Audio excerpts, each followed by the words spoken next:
እሺ ጾታ ስምዒት ዘልዕሉ ምግብታት እንታይ ይባሃሉ? الأتشولوني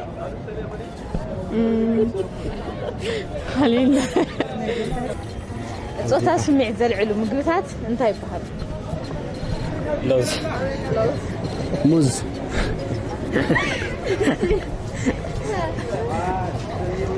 ክትገዝኦም ዘሕፍርካ ነገራት እንታይ እዩ? كوندم ናይ ጓላት ዝለዓለ ናይ ውትድርና ማዕረግ እንታይ ይባሃል? እዚ 50 ለቃ ምናምን አውዝ ልግበር ሐቀኛ 50 ሞቶ ለቃ መስል ሞቶ ለቃ ናይ ጓላት ሻምበል ጾታዊ ስምዒት ዘልዕሉ ምግብታት ጾታዊ ምግብታት ደም መስተታት ጾታዊ ስምዒት ጁስ ሰላም ናይቲ ተኸታተልትና ሄዋን እየ ሎማዓንቲ እውን ከምቲ ልሙድ ኣብ ከተማ መቐለ እንዳተዛወርኩ መስሓቅትን መምሃርትን ሕቶታት ክጥይዕየ እስካብ ሽዑ ትግል ሳብስክራይብ ላይክ ሸር ይፈለይኩም ንሰና ጽንኩም ፈለማ ሽንኩን ኣለና ስሜ ሜሮን ብሪታንያ በፈለማ ሽንኩን አላሊና ቢናም ሀብት ይባል ሀብቶም ሐጎስ ይባል ዮሐንስ አብርሃ ይባል እሺ አበባ ይባል ሜላት ማዛ ፔሩስ ናይ ጓላት ዝለዓለ ማዕርግ እንታይ ይባሃል? معرقن كونيرل ናይ ጓላት ዝለዓለ ናይ ውትድር ማዕረግ እንታይ ይባሃል? ድግምና ናይ ጓላት ዝለዓለ ናይ ውትድርና ማዕረግ እንታይ ይባሃል? ውትድርና ብርጋዴር ጀነራል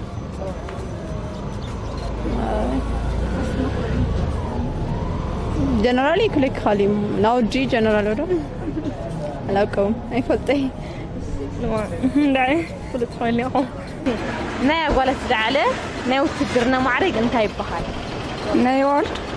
ወልተ ዝለዓለ ናይ ውትድርና ማዕረግ እንታይ ይባሃል? እንደዛ ሲፈልጣን እንደ ኮሎኔል ናይ ጓላት ዝለዓለ ናይ ውትድርና ማዕረግ እንታይ ይባሃል? እዚ 50 ለቃ ምናምን አውዝ ልግበር ሐቀኛ 50 ሞቶ ለቃ መስል ሞቶ ለቃ ናይ ጓላት ሻምበል ናይ ጓላት ዝለዓለ ናይ ውትድርና ማዕረግ እንታይ ይባሃል?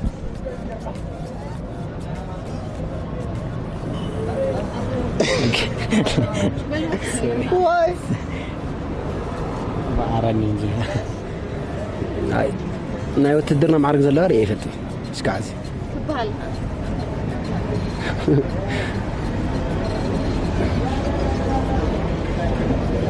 هاي يفتي اسمه فرقدم نا يوتدرنا معرق شحالقه حلقه ማለት አው ውትድርና ውሽጥ ተኾይኑ ወድን ጓልን የለ ኢብን ትስራሕ ውጤታማ እንድሕር ኮይንካ ኮይንካ ስለዚህ ልደለካ እዩ ስልጣን ትረክብ ትፈልይካ ማለት ስልጣን አይ ውትድርና ስልጣን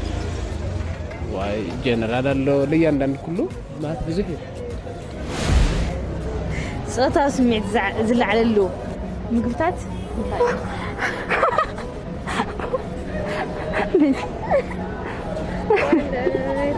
አይፈጠይ ስሞክራ ከሳይ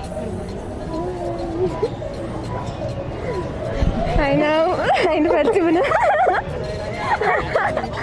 ጾታ ስምዒት ዘልዕሉ ምግብታት እንታይ ይባሃሉ? الأتشولوني خلينا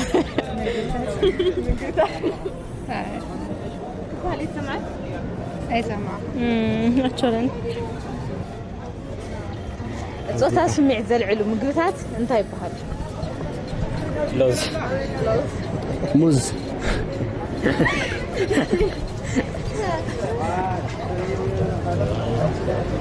خبز تصوصات تبيده غير وጣትና ጾታዊ ስምዒት ዘልዕሉ ምግብታት እንታይ ይባሃሉ? لوز ده كله ጾታዊ ስምዒት ዘልዕሉ ምግብታት ጾታዊ ምግብታት ደም መስተታት ቅጽበታዊ ስምዒት ጁስ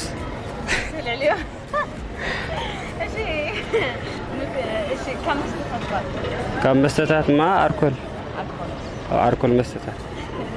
ክትገዝኦም ዘሕፍረኩም ነገራት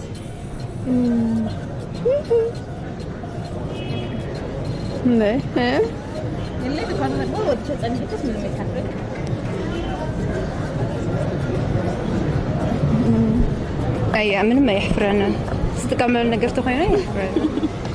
موديس يحفرن بس نورمال لشريا نقرا تعفرك كتجوزهم زحفرها نقرا كوندم كتجوزهم نحفرها نقرات هايو جوزهم زحفرني يبلن الحرار اللي يبلن كل جزء بقى كوزم الحفر نقرأ يبلي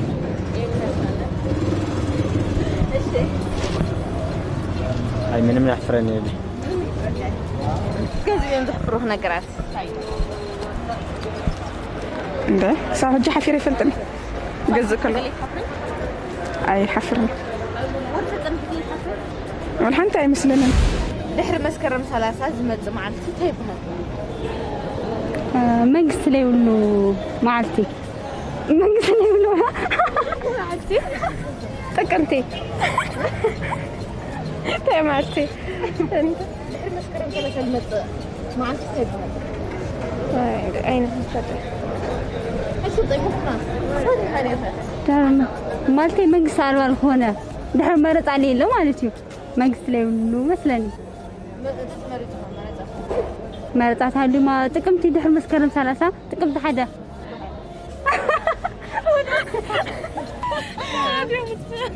دحر مسكرم 3 تاي معلم هرمر أوكي نتعنتات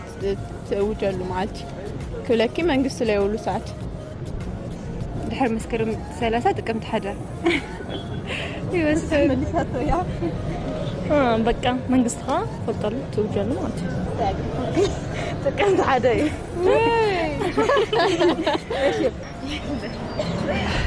دحر مسكرم 30 ኣብ ኢትዮጵያ ሕዚ እንታይ ማለት ይባሃል ድሕሪ መስከረም 30 ጥቅምት 1 ኣብ ኢትዮጵያ መስከረም 30 ጥቅምት 1 እርግጠኛ ዲኻ እርግጠኛ እየ ግዜ ይለካ قدما وهم يبهلوا مسكرم 3 تهايلو راوت قمت حد يمد نيرو اي تغيري عاوز حد شبرنوت لا يمل زين او فوتو بمهلايته تسمعي صبو دسالي او بتعمي دس مخنياتو ملس مالتنا انا عبي كنستاوسو لغبانا ነገር እዩ ስለዚ ጽፎተኒ ደስ አድ ጽቦ يلي ليه براينا تقولي انا ايه عاوز حد برنوت لا يمل زين او خرعت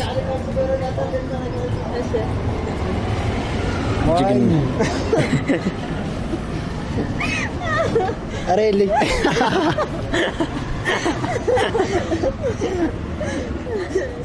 قلت يا كيف بزح يسمعنا له እሺ عاوز حد برنوت لا يمل زين او فوتو بمهلايته تسمعي زي اللس يسمعنا سلا زي اللس ها يسمعنا